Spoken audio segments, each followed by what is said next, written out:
আসসালামু আলাইকুম রহমতুল্লাহি ওবরকাতুহু। সম্মানিত দর্শক, বাংলাদেশের রাজনীতি থেকে কোনো অবস্থাতেই শেখ হাসিনাকে মাইনাস করা যাচ্ছে না। ঘুরে ফিরে তার কথাই আসছে। তিনি যা কিছু করছেন, করার চেষ্টা করছেন বা তাকে কেন্দ্র করে যখন কোনো কথা বলছেন অন্য কেউ, অমনি সেটা ভাইরাল হয়ে যাচ্ছে।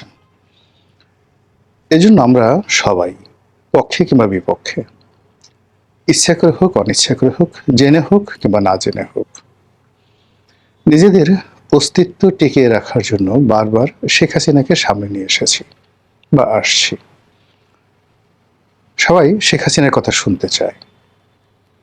শেখ হাসিনা জুলাই জাদুঘরে, সেখানে লাল টেলিফোন তুলে সাধারণ আমজনতা তাদেরকে শিখিয়ে দেওয়া হচ্ছে শেখ হাসিনার সঙ্গে কথা বলো। তো তারা কথা বলছে, আপা কেমন আছেন, ডিসেম্বরে আসবেন নাকি, শরীর স্বাস্থ্য কেমন, আমাদেরকে ছেড়ে চলে গেলেন কেন। মানে এই সকল কথাবার্তা যে স্ক্রিপ্ট লিখিত এবং শেখানো, এটা একটা তেলাপোকাও বুঝতে পারে। কিন্তু টিকিট কেটে 50 টাকা টিকিট কেটে লোকজন সেখানে যাচ্ছেন এবং এই ধরনের কথাবার্তা বলে মূলত শেখ হাসিনাকে লাইমলাইটে আনা হচ্ছে। যারা করছে তারা হয়তো মনে করছেন এই কাজ করলে শেখ হাসিনার খুব অপমান হবে, মানুষজন বাহাবা দেবে, কিন্তু আলটিমেটলি এই সকল কথাবার্তায় ঘুরে ফিরে শুধু শেখ হাসিনা প্রসঙ্গ আসছে এবং তার গুরুত্ব বাড়িয়ে দিচ্ছে। তদ্রূপ এই যে সাম্প্রতিক সময়ে শেখ হাসিনা যে সংবাদ সম্মেলনটি করলেন,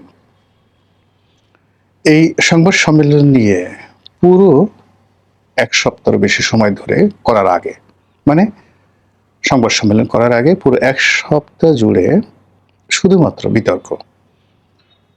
তিনি কি জীবিত না মৃত, তিনি কি শুধু অডিও বার্তা দেবেন নাকি ভিডিও বার্তা দেবেন, তারপর কেন এই সময় এই কাজটি তার করা দরকার, কি তিনি বলতে চান, তারপর বিদেশে বসে কেন এই সমস্ত জিনিসপত্র করছেন, এরকম হাজারো প্রশ্ন আওয়ামী লীগের, বিএনপির, জামাতের, সাধারণ মানুষের মধ্যে ঘুরপাক খাচ্ছিল। এবং সেই সংবাদ সম্মেলনের একদম আগে বা একদিন দুদিন আগে মোটামুটি প্রচার হয়ে গেল যে তিনি আগের মতোই আগে রেকর্ড করা তার যে বক্তব্য, সে বক্তব্য তিনি দেবেন। কিন্তু বাস্তবে দেখা গেল যে তার এই সংবাদ সম্মেলনটি ছিল একটি মাল্টি ডাইমেনশনাল, যা অতীতে কখনো তিনি করেননি। তার একটি ভাষণ ছিল, সম্ভবত সেটি রেকর্ডেডও হতে পারে, সরাসরি হতে পারে, কিংবা ধরুন সেটি লিখিত হতে পারে। তার একটা ভাষণ ছিল।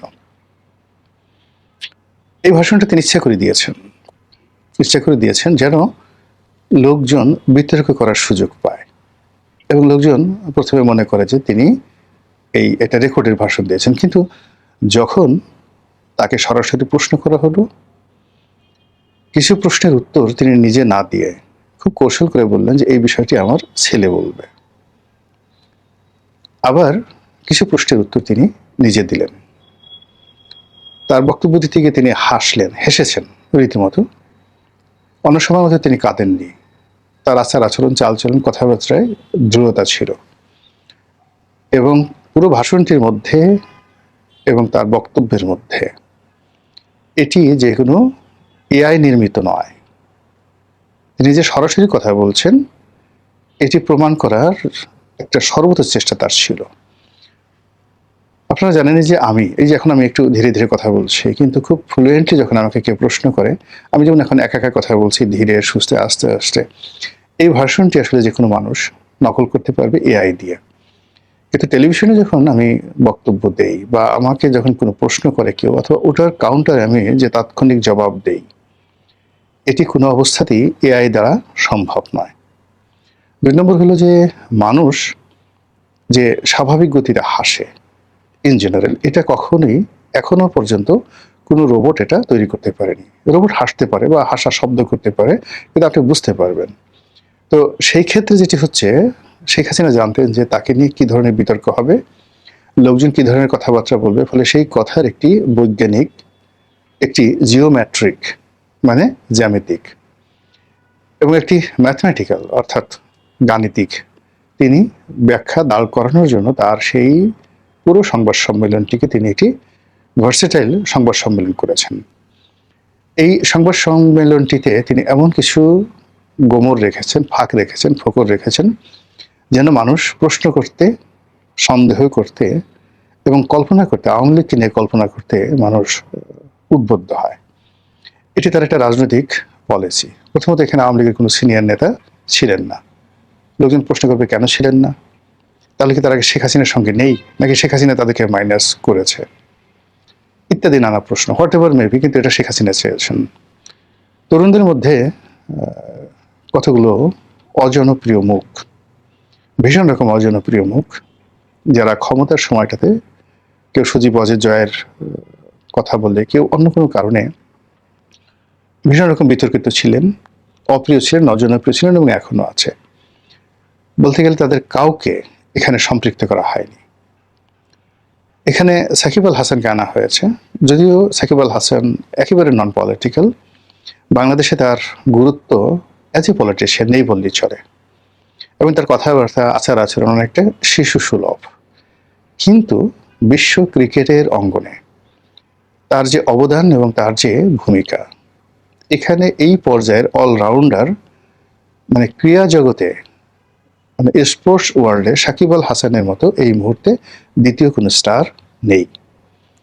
তো কাজে তার সেই যে স্টারশিপটি, এটি শেখ হাসিনা ব্যবহার করতে চেয়েছেন এবং সফলভাবে ব্যবহার করেছেন।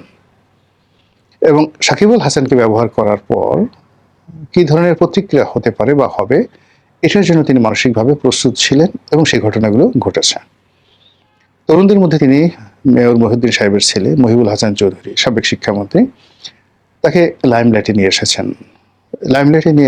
এর মাধ্যমে তিনি আসলে সামনের একটা ভিশন, যে তিনি কী ধরনের তরুণদেরকে সামনে টানতে চাচ্ছেন, রাজনীতিতে সম্পৃক্ত করতে চাচ্ছেন, তার একটা পোর্ট্রেট তিনি মহিবুল হাসান চৌধুরীর মাধ্যমে জাতির সামনে তুলে ধরেছেন।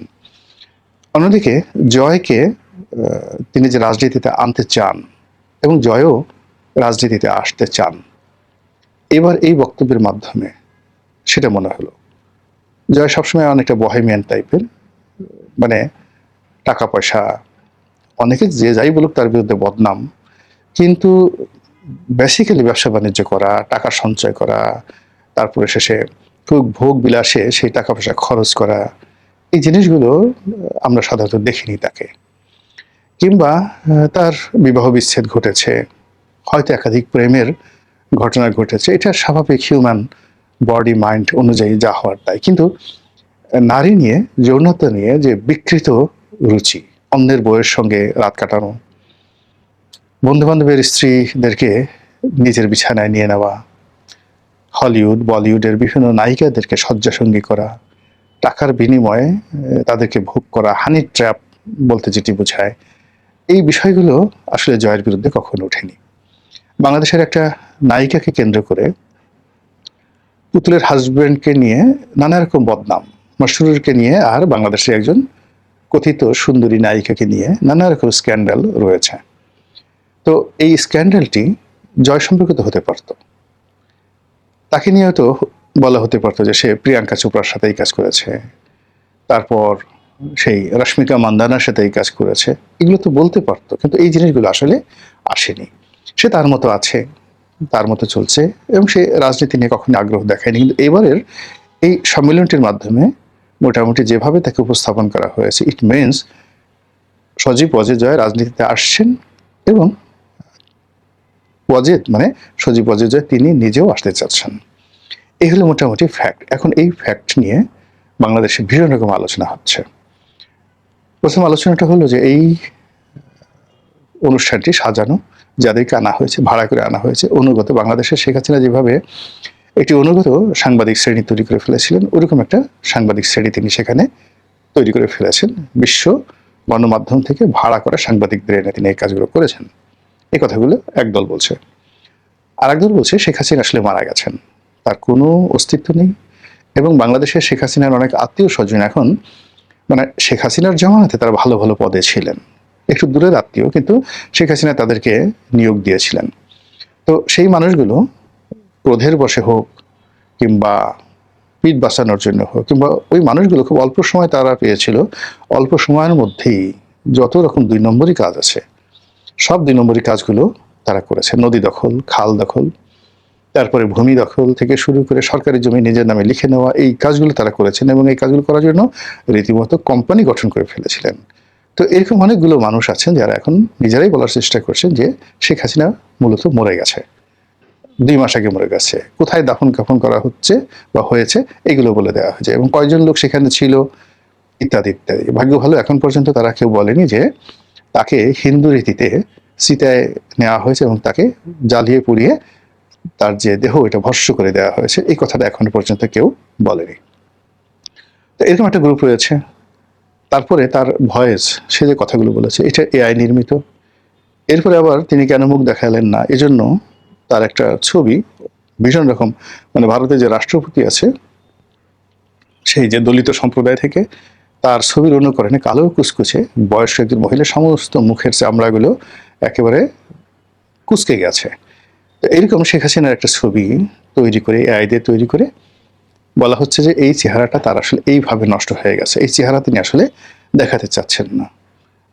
ভীষণ রকম, যেটা মেকআপ দিয়েও মানে এতটা খারাপ অবস্থা হয়ে গেছে, মেকআপ দিয়েও এই চেহারাটা ভালো করা যাচ্ছে না। এই কারণে শেখ হাসিনা জনসম্মুখে আসেননি। এখন ঘটনা যাই হোক না কেন, আমরা এই যে আলোচনা করছি, আমরা কথা বলছি, আমাদের এই কথার কারণে সরকার উত্তেজিত হচ্ছে, অস্থির হচ্ছে, বিভিন্ন জায়গাতে রেড অ্যালার্ট জারি হচ্ছে, বিভিন্ন জায়গাতে সতর্কতা গ্রহণ করা হচ্ছে, এবং এই শেখ হাসিনার বক্তব্যের প্রেক্ষিতে বাংলাদেশে মহিবুল হাসানের চৌধুরীর বাড়িতে আগুন লাগছে, সাকিব আল হাসানের বাড়িতে আগুন লাগানো হচ্ছে, আবার সেই আগুনের খবর সারা দুনিয়ার মিডিয়াতে চলে আসছে। বাংলাদেশ সরকার খুব রাগ করেছে ভারতের উপর, কেন ভারত এই শেখ হাসিনাকে দিয়ে এই ধরনের কর্মকাণ্ড করাচ্ছে। স্বরাষ্ট্রমন্ত্রী নিজে একবার বলছেন, কোথায় শেখ হাসিনা? শেখ হাসিনার নামে কেউ আসে নাকি? শেখ হাসিনার কেউ আসে তার ছবিকে দেখা গেছে? ইট মিনস তিনি তো জীবিত নন, বা এটা এআই নির্মিত। আপনারা এটা নিয়ে বাড়াবাড়ি করছেন কেন? ভালো কথা। এই কথা যেভাবে মাননীয় স্বরাষ্ট্রমন্ত্রী বলছেন, একই সময় আবার তার পররাষ্ট্র মন্ত্রণালয়, মানে স্বরাষ্ট্রমন্ত্রীর পররাষ্ট্র মন্ত্রণালয় সরকারকে, ভারত সরকারকে সেই সতর্কতা, মানে যাকে বলা হয় চিঠি তাকে দেওয়া হলো, নিজেদের ক্রোধের কথা বলা হলো, ক্ষোভের কথা বলা হলো, এবং যা মুখে আসে সেইভাবে তারা বললো, বলে আবার সেটা ফেসবুকে দেওয়া হলো, এবং সেই চিঠি আরও শানিত করার জন্য, আরও তাপিত করার জন্য 9 বার নাকি সেই চিঠি সংশোধন করা হয়েছে।